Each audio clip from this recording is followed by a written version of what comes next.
pedido por comentários, inbox, mensagens e tudo mais, para gravar antecipadamente um vídeo sobre fascismo, tá? E então, vamos lá, né? Já temos aí no canal alguns vídeos sobre o nazismo, história do Holocausto. Aconselho que vocês assistam, vejam ou revejam, tá? E sobre o fascismo especificamente, que é a gênese de todo o problema que foi gerado ao longo do século XX, tá? E temos resquícios disto agora aqui durante o século XXI, tá? Percebemos o seguinte: é uma Itália que antes da Primeira Guerra Mundial vivia aí num regime monárquico, comandado à época de Mussolini por Vítor Emanuel III, um país recente. Se a gente parar para pensar, né, a unificação da Itália foi tardia, assim como da Alemanha, o que também contribui para movimentos nacionalistas e extremistas dentro de seus territórios desde o século XIX, tá? E a unificação da Itália se concretiza em 1870-71, tá? Sob o comando do primeiro rei, o Vítor Emanuel I, tá? Que conseguiu vitórias sobre o Império Austríaco, vitórias sobre a França, vitórias sobre aí a própria Igreja Católica, comandada na época pelo Papa Pio IX, tá? E acabou gerando isso até mesmo uma questão entre Itália e a Igreja Católica, chamada de questão romana, que é justamente Mussolini que irá resolver ao longo do seu governo, tá? Mas vamos lá.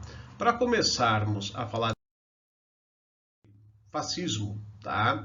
Eu vou retomar aqui um diálogo com o sociólogo Max Weber, tá? Nascido na segunda metade do século XIX, tá? E que tem as suas obras aí mais explícitas na passagem do século XIX para o XX. Tá? Ali por volta de 1901, 2, ele começa a descrever aquilo que a gente chama de formas de dominação. Tá? E apesar disso ser muito anterior ao fascismo, pelo menos uma década e meia antes do fascismo começar, é possível ver a preocupação de Weber, tá, ao analisar as formas de dominação, que ele categoriza em três partes. Tá?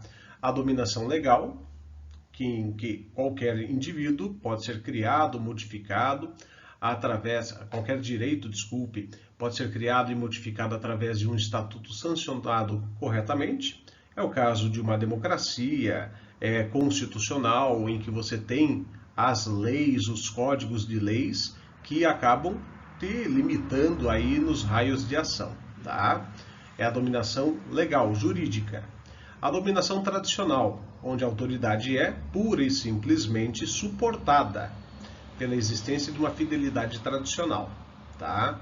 É o caso de uma relação de pais e filhos, professores e alunos, policiais e cidadãos comuns, tá? E por aí vai. Não quer dizer que você necessariamente goste da pessoa, mas você a respeita por questão tradição, tá?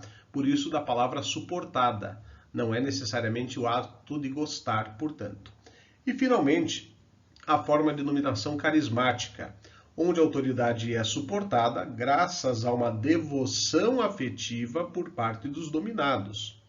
É aí que você encontra os radicalismos, tá? Você acaba, como se fala hoje em dia, né, tendo políticos de estimação, figuras aí na área política, artística, nas quais você acaba tendo uma devoção afetiva por uma pessoa que sequer você nem conhece pessoalmente, tá? Nós que temos esse mundo virtual, YouTube, Facebook, Twitter, temos aí no caso os nossos seguidores, ou seguimos alguém, nós temos essa tal devoção afetiva e costumamos, por vezes, e isso é muito negativo, ouvir aquilo que a pessoa tem a dizer e sequer temos um filtro, tá? Para ver se aquilo é bacana, legal, show de bola ou não, tá? E isso é complicado. Na área da política, pior ainda. Por quê? Porque às vezes nós vemos políticos falando bobagens, besteiras, coisas assim absurdas, tá? Às vezes, como aqui no caso do Brasil atual, temos aí a figura do presidente que nega a ciência, no caso aí do coronavírus, do Covid-19, né? Esse vídeo está sendo gravado em abril de 2020, tá? E demitiu o ministro da Saúde, que por mais defeitos que tenha como pessoa e como político, estava fazendo um bom trabalho. E isso apenas pelo fato de que não concordava com a opinião dele, que era baseada e pautada na ciência, tá? Entre outras bobagens e atrocidades que nós vemos aí, tá? Então esse discurso pautado na chamada dominação carismática, tanto a uma direita política como a uma esquerda política, é nocivo e extremamente perigoso e acaba gerando o que a gente chama de militância radical, tá? O que seria uma militância radical? É aquele cara que não pensa, ele apenas age conforme a sua ideologia tacanha, burra, tá? E defende aquilo com unhas e dentes, por mais errado que esteja, tá? Então são radicalismos que não levam a absolutamente nada, tá? Aqui, minha gente, o símbolo do fascismo, tá? A palavra fascismo vem de feixe, feixe de varas, tá? O raciocínio é muito simples, tá? Assim como eu vou depois alongar a conversa citando Umberto Eco, um grande filósofo, semiólogo italiano, tá? Isso vai ser lá mais para frente, mas enfim. O raciocínio é bem simples. Uma vara pura e simples, ela é facilmente quebrada, tá? E a ideia corporativista acaba bolando uma pira, uma ideia, que é a seguinte: se uma vara facilmente é quebrada, um conjunto de varas dificilmente será quebrado, tá? Então, nesse sentido, o que você tem? O fascismo ele é baseado nesse corporativismo. Um só fascista discursando é um maluco falando, tá? Um grupo de fascistas falando, tá? Ele já é mais complicado, ele não consegue mais assim ser facilmente combatido. Isso é de extrema complexidade, tá? Muito em virtude do que também nós vemos hoje em redes sociais, da militância digital, os chamados robôs, né? Quando você joga uma postagem no ar e essa postagem acaba contrariando um político de extrema direita, vem um cara lá, ele discursa, fala, né, começa a tentar argumentar com argumentos vazios e rasos, como é característica dos fascistas, inclusive, e fica por ali mesmo, ninguém dá bola, ninguém dá o seu like naquilo, né? Porém, quando você entra numa rede social de um jornal, de um partido ou de uma pessoa conhecida e acaba, se essa pessoa é de extrema direita, né, discordando com a ideia dela, aí vem aquela renca de gente que você nunca viu, nunca conhece, não sabe o que está dizendo e começa aquela coisa assim, velho, fica assim um inferno. Isso é milícia digital. É o grupo de fascistas usando do seu corporativismo. Eles se defendem entre si, tá? E o resultado disso aí é que você acaba se perdendo no meio dessa multidão digital. Na época lá, não existia milícia digital. Porém, havia grupos de milícia, de fato, tá?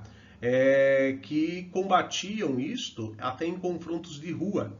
E, logicamente, o principal alvo desses confrontos eram os comunistas, os anarquistas, que eram do outro lado, da extrema esquerda, tá? O que caracteriza, obviamente, o movimento fascista como sendo um movimento de extrema direita, tá? Não é um movimento de esquerda, como alguns tentam argumentar. Não é. É um movimento de extrema direita, tá? Vamos à frente.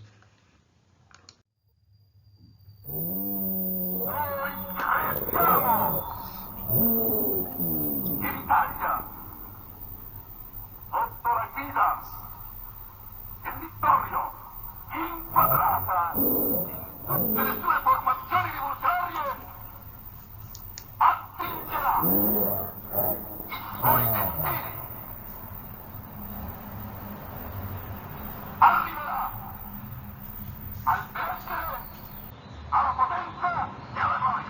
Este é o Mussolini, tá? Benito Mussolini, que nasce na região do Trento, na Itália, ao norte do país, tá? Nascido em 1883, quando o país tinha apenas 12 anos de existência, né?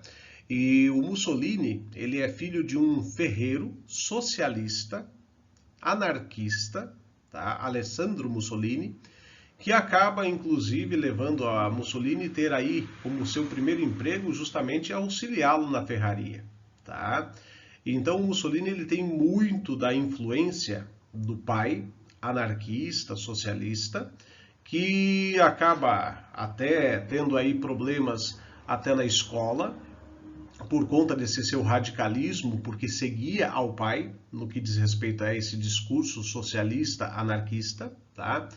E acaba Mussolini aos trancos e barrancos, tendo a sua formação, até que aos 18 anos, ele, para fugir do serviço militar, quem diria, né, acaba se evadindo para a Suíça, passando por lá, entrando no movimento socialista da Suíça, sendo preso, expulso. Ele fica num vai e vem na Itália, e Suíça, Suíça e Itália por um bom tempo, tá? Até que acaba assim firmando-se na Itália, ali na região norte, em Forlì, sua cidade natal, no final da década de 1900, 1908, 1909, quando ele acaba exercendo o cargo de professor, tá? Professor de educação primária, tá? Conforme inclusive está nos autos de investigações feitas contra o Mussolini, tá?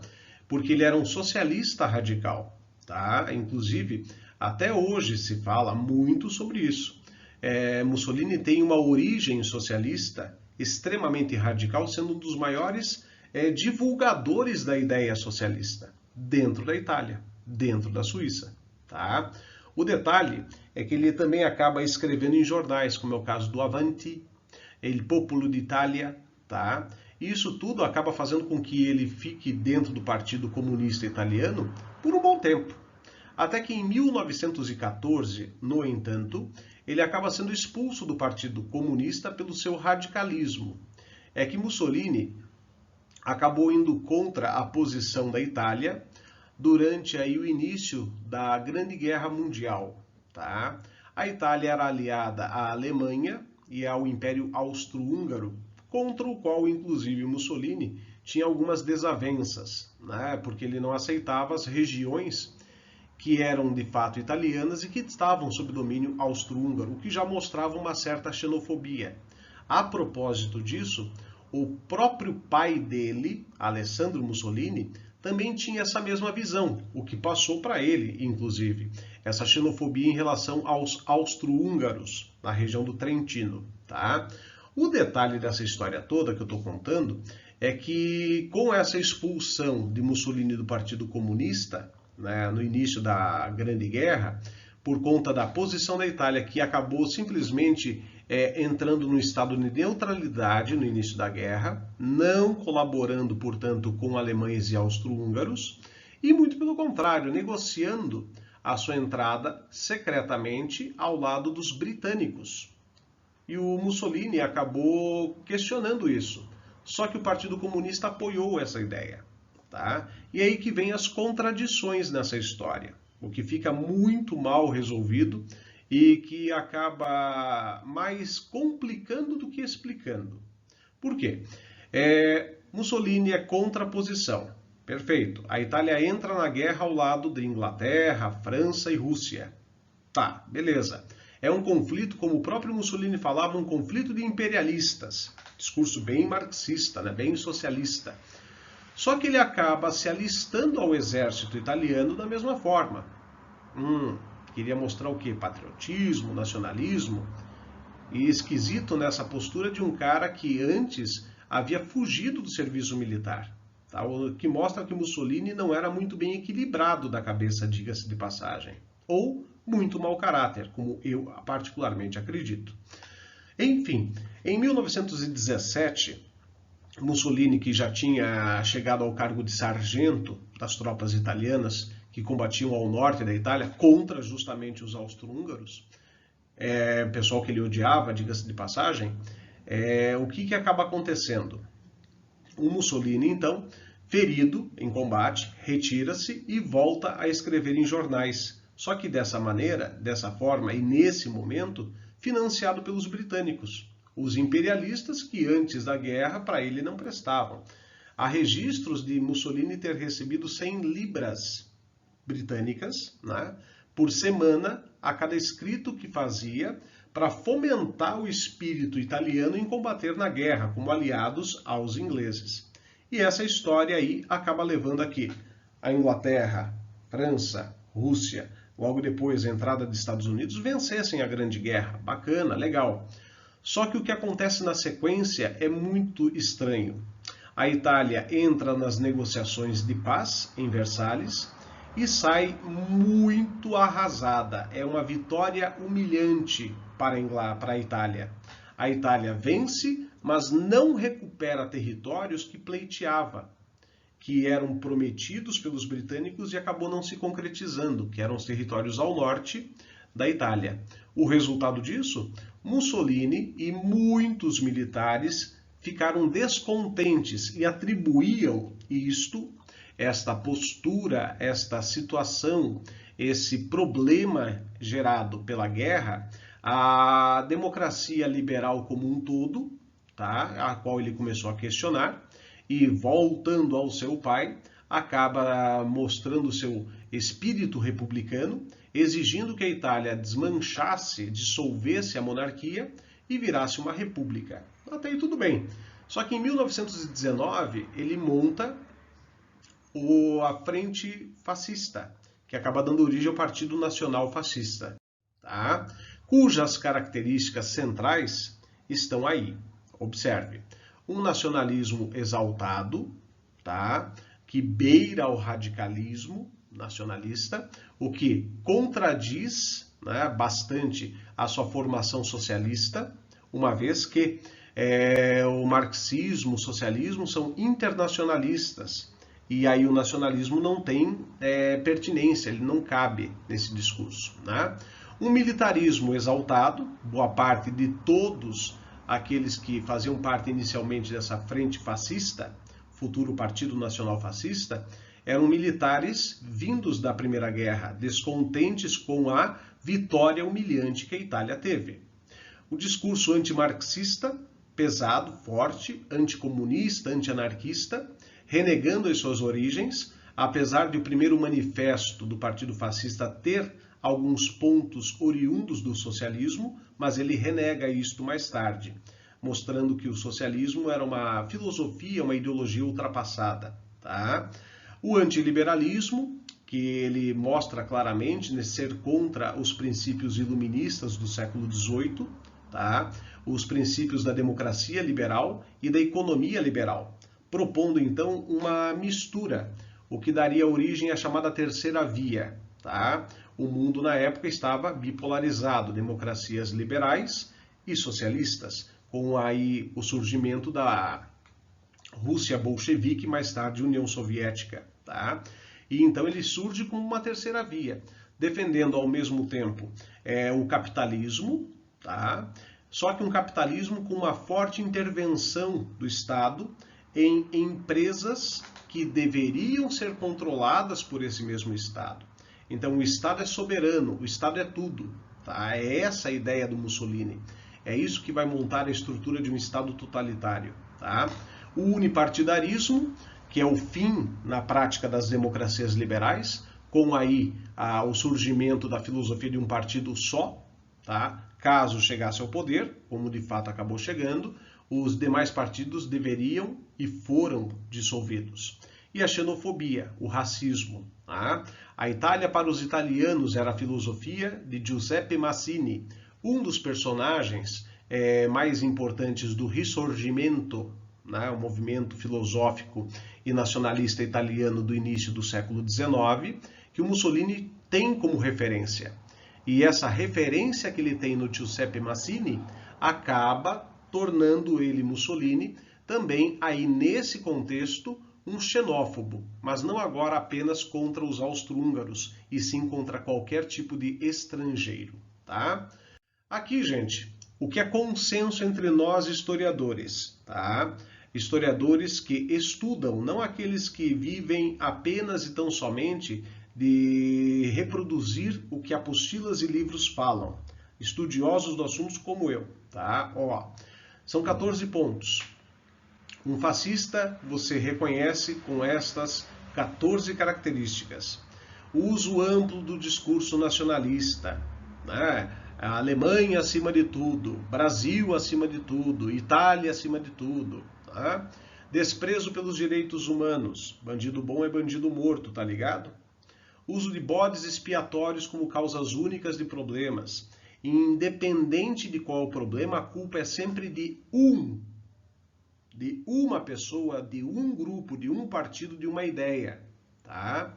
Supremacia do militarismo, tá? Aquela coisa do lambe-botas, do lambe-bota de milico, né? Lambe-coturno. Sexismo exacerbado, são machistas por excelência, misóginos por excelência. O homem é superior à mulher e ponto final. Não há discordância em relação a isso entre fascistas. Tá? Mídia de massa controlada, meios de comunicação controlados. Na época de Mussolini, rádio, cinema. Tá? Hoje em dia você teria esse controle sobre o que? TV, rádio, cinema, cultura, né, no geral. Basta lembrar que recentemente a Ancine, a Agência Nacional de Cinema, ficou proibida de financiar filmes que não tivessem concordância com as ideias do atual governo, que não fossem aí vinculadas à ideologia cristã, por exemplo. Né? Obsessão com a segurança nacional, investimento maciço em forças armadas, sem ter o porquê. Tá? Ligação entre Estado e religião, né? O que é totalmente contraditório numa época em que vivemos. Estado e igreja sempre ficaram juntos desde a antiguidade, período medieval, período da modernidade. Com o iluminismo, sugere-se, Estado é Estado, religião é religião, independente de qual é a fé que você professa. Tá? Só que aí você volta a ter essa ligação entre igreja e Estado, entre religião e Estado. No caso da Itália, Igreja Católica e Estado italiano. Tá? Propriedades privadas das grandes empresas protegidas. Né? Vemos isso justamente agora, com a proteção de empresas e empresários em detrimento de trabalhadores, que é contraditório ao discurso marxista-socialista, ou de bem-estar social de pós-Segunda Guerra. Associação de trabalhadores suprimida, sindicatos enfraquecidos. Tá? Supressão da intelectualidade e das artes. Não preciso nem comentar, né? O intelectual ele é mal visto, a ciência é mal vista, a educação é relegada a um segundo plano, é aí que entra o Humberto Eco. Nas escolas fascistas e futuramente nazistas, ou de qualquer outro país que tenha adotado uma ideologia similar, a educação é sucateada. Tá? Os livros didáticos apresentados às crianças têm informações simplistas, rasas, que não levam a nenhum tipo de profundidade e, mais do que isso, a nenhum tipo de reflexão. É pautado em verdades absolutas. Tá? Exemplo, o mundo foi criado por Deus e o primeiro homem foi Adão, a primeira mulher é Eva. Ponto final. Ideia criacionista na veia. Não se para pensar na questão evolucionista, não se para pensar, tá, de onde nós viemos? De Deus. Ponto final. Ninguém vai elucidar nenhum tipo de informação, são verdades plenas e absolutas. Nem que seja pela questão de pautar essas ideias por meio de argumentos baseados em fake news. Tá? Obsessão por crime e castigo, tortura, o criminoso tem que estar preso, não educado, joga o cara lá na penitenciária, no presídio com 100 caboclos na mesma cela. Mas por quê? Porque ele é bandido e tem que ser castigado. E antes de ser interrogado, ele tem que ser punido pelo mal que ele fez à sociedade, etc. e tal. Então não há a ideia na cabeça de um fascista de que o sujeito que foi preso por cometer um crime, ele tem que ser reinserido na sociedade. Tá? e se tem que ser reinserido na sociedade, ele não pode ser castigado até exaustão, porque qualquer pessoa vai se revoltar nessa situação. Tá? Corrupção exacerbada. Bom, para o Estado se manter, ele precisa de empresários. Ele agrada aos empresários e tira proveito disso. Fora a corrupção interna dentro da própria política. E para se manter um regime fascista no comando, as eleições têm que ser fraudadas sempre. Tá? Por quê? Para manter sempre o mesmo grupo dentro do poder. Tá? Então não bastava ser apenas unipartidarista, tá? Apenas um partido. Ah, mas Júlio, eu não entendi isso. Se é um único partido, para que ter eleição fraudulenta, né? Eles sempre vão ser os mesmos. Não necessariamente. Se você for pegar um pouco mais a fundo a história do próprio Hitler, tá? Da Alemanha nazista, no próprio partido nazista havia uma ala que discordava de Hitler e que ele deu um jeito de acabar com essa ala. Foi a chamada Noite dos Longos Punhais, que ele acaba com o pessoal ligado ao popularíssimo Ernest Röhm, que tinha vários seguidores e várias pessoas que discordavam dos rumos do partido nazista comandado por Hitler. Tá? Na Itália fascista é a mesma coisa. Mas o que Mussolini fez? Mandou matar gente? Também. Tá? Porém, ele preferia o exílio, expulsar da Itália. Tá? Vamos para frente? Ó. Com esta situação toda, Mussolini, então, ainda com cabelos, está aí formatando o partido fascista. Em 1921, nas primeiras eleições em que eles concorrem, eles já conseguem algumas cadeiras significativas no parlamento italiano, tá? O que acaba corroborando para a ideia de uma tentativa de ascensão imediata ao poder, coisa que acontece pouco mais de um ano depois, quando então os fascistas, em um número de 50 mil, não era pouca gente, portanto, aproveitando do descontentamento, do medo do empresariado com o crescimento de grupos socialistas, de grupos comunistas na Itália, acabam eles, em conjunto com os fascistas, e angariando o apoio da classe média, também receosa do crescimento dos partidos comunistas e socialistas, acabam apoiando a marcha sobre Roma, uma forma de pressionar ao rei Vítor Emanuel III de colocar Mussolini no cargo mais alto da monarquia italiana, no cargo executivo mais alto fora o do rei, óbvio, que é o cargo de primeiro-ministro, coisa que Mussolini consegue a partir desta data, 28 de outubro de 22. É aí que começa o período fascista italiano, que vai se alongar até 43. São 21 anos de governo de Mussolini. Tá? Com isso, Mussolini, a partir de 25, já estabelecendo uma ditadura. Tá? Ah, mas e o rei? O rei apoiava esse começo de conversa ditatorial. Tá? A bandeira da Itália muda, recebe aquele símbolo ao centro, tá? As cores são as mesmas até hoje. Tá? Mussolini vai fazendo o seu discurso de massa. Aí eu sempre me pergunto, e ele reunia tanta gente, então ele era idolatrado? Sim, os opositores ou estão presos, ou foram expulsos da Itália e alguns, como Giacomo Matteotti, foram assassinados. Então o que acontece? Quem está ali é porque apoia, ou simplesmente prefere assistir do que mostrar a sua oposição, porque sabe o que acontece com opositores. Tá? Mussolini é uma das figuras mais fotografadas na sua época. Existem milhares de imagens dele. Tá? Aí você vê ele com o bonezinho, com o cap, e para manter-se no poder, ele tem também o apoio da sua milícia, que são os camisas negras ou camisas pretas, que fazem o serviço sujo, como assim faziam as SA, as SS, a Gestapo na Alemanha nazista. Ele também tinha uma polícia secreta, que era a OVRA, tá? Que fazia também o serviço de inteligência e, ao mesmo tempo, de perseguição aos opositores de Mussolini. Tá? Como eu falei, as mídias de massa eram controladas. Rádio, e aqui você vê cinema. A cinematografia é a arma più forte. O cinema é a arma mais forte. não existia televisão ainda no início do governo de Mussolini. Ela é criada em 1927, no 5º ano do governo de Mussolini. E mesmo assim ela demorou a se tornar um instrumento de mídia de massa. Então ainda era o rádio e o cinema. A imprensa, nem preciso falar, a imprensa escrita era amplamente controlada pelo Estado. Tá?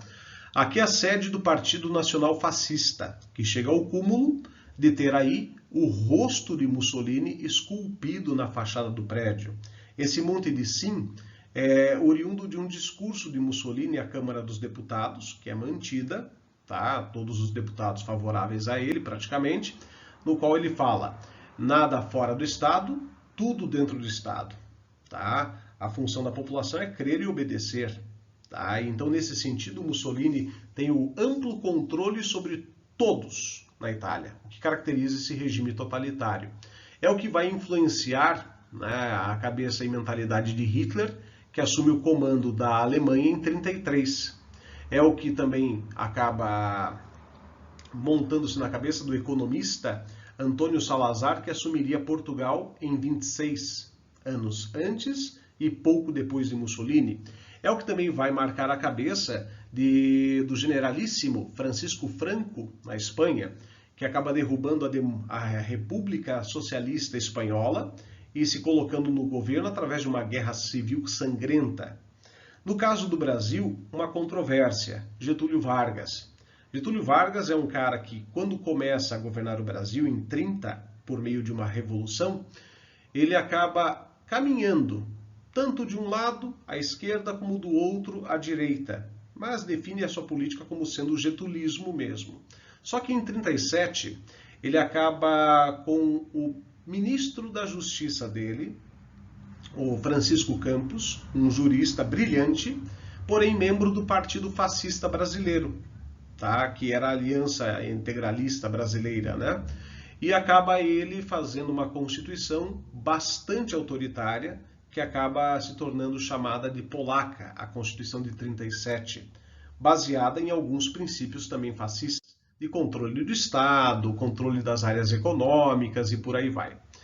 Aí, a fotografia da seleção italiana de futebol, a Azzurra, que em 34, em território natal, na própria Itália, e em 38, tá, havia vencido as Copas do Mundo de futebol da FIFA, assim como também venceu as Olimpíadas em 32 e 36. Ou seja, era a seleção fabulosa do mundo. E para se tornar jogador dela, adivinha, tinha que ser membro do Partido Fascista. Aqui, Mussolini numa outra imagem, em 36, tá? Na qual ele tem uma reunião com o Neville Chamberlain, primeiro-ministro britânico. Tá? E aí, Mussolini e Chamberlain definem qual é o rumo que Mussolini irá tomar a partir dessa data, com uma União Soviética fortalecida, caminhando com as próprias pernas, o mundo capitalista em crise, exceção a Itália, que era interventora, e a União Soviética, que estava muito de boa com o seu socialismo, mas o Império Britânico em crise, Estados Unidos em crise por conta da crise de 29, precisavam os capitalistas se aliarem. Logicamente que Chamberlain não vai apoiar Stalin da União Soviética.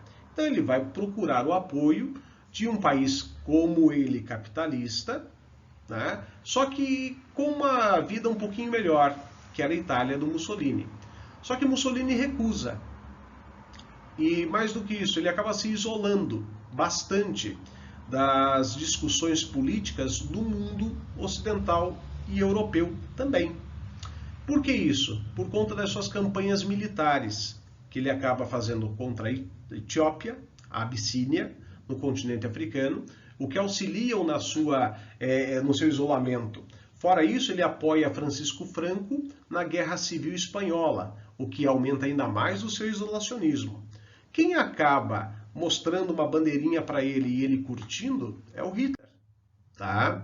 Do qual ele vai começar a fazer uma aproximação, propõe a formação do eixo Roma-Berlim, que mais tarde terá a adesão do Japão, eixo Roma-Berlim-Tóquio, e cuja pauta central é o discurso anticomunista, tanto que assinado é o Pacto Anticomintern, Pacto Anticomunismo Internacional.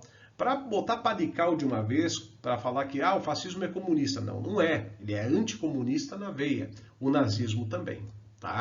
Essa aproximação entre os dois acaba fazendo com que, então, aconteça uma necessária expansão do fascismo em vários países europeus. Tá?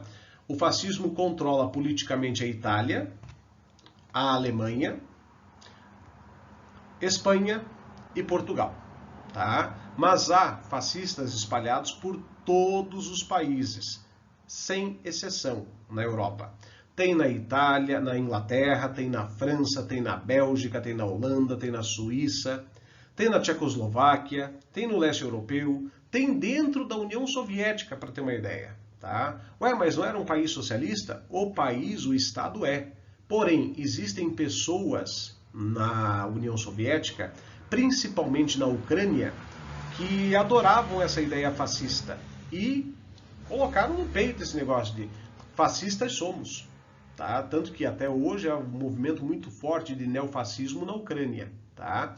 Então é esse o sentido da coisa. E se tem uma coisa que particularmente eu tenho que dar a mão à palmatória e falar que o Mussolini realmente estava certo, ele falava assim nos seus escritos, sim, Mussolini também escreveu muita coisa, tá? Não é só um ideólogo, não é somente um teórico, ele também escrevia muito, tá? Não apenas nos jornais, mas escritos teóricos, metodológicos sobre o fascismo, tá? E se uma coisa que ele acabou falando e que eu tenho que dar a mão à palmatória, como eu falei, é o seguinte, que o século XIX foi o século do indivíduo, tá? Um século individualista. O século XX, não. O século XX não seria do indivíduo, seria do Estado. O Estado se sobrepõe ao indivíduo e não o indivíduo se sobrepõe ao Estado.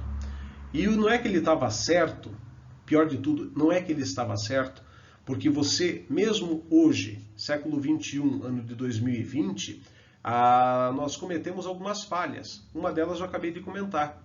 A União Soviética não era um país socialista, como se todos fossem robozinhos socialistas. Há indivíduos que pensam de forma diferente do Estado. Na própria Itália, a Itália é fascista. Não é porque eu vivo na Itália durante o regime fascista que eu sou fascista. Eu posso ter uma outra ideia, eu só não posso externar, assim como também na União Soviética. Eu vivo na Alemanha nazista, sou nazista? Não. Eu posso ser partidário do nazismo ou não. O meu individualismo, né, me fala que posso ser não nazista, mas o Estado opressor me mostra que eu não posso mostrar que eu sou antinazista. Tá? Então, realmente, é o Estado que se sobrepõe ao indivíduo e não o indivíduo que se sobrepõe ao Estado. Espero que tenha ficado clara essa apresentação que eu caprichei para vocês. E que curtam o canal, espalhem e divulguem essa ideia, apesar do vídeo ter ficado mais longo do que os demais. Mas é isso aí. Aquele abraço a todos, um beijo e até mais.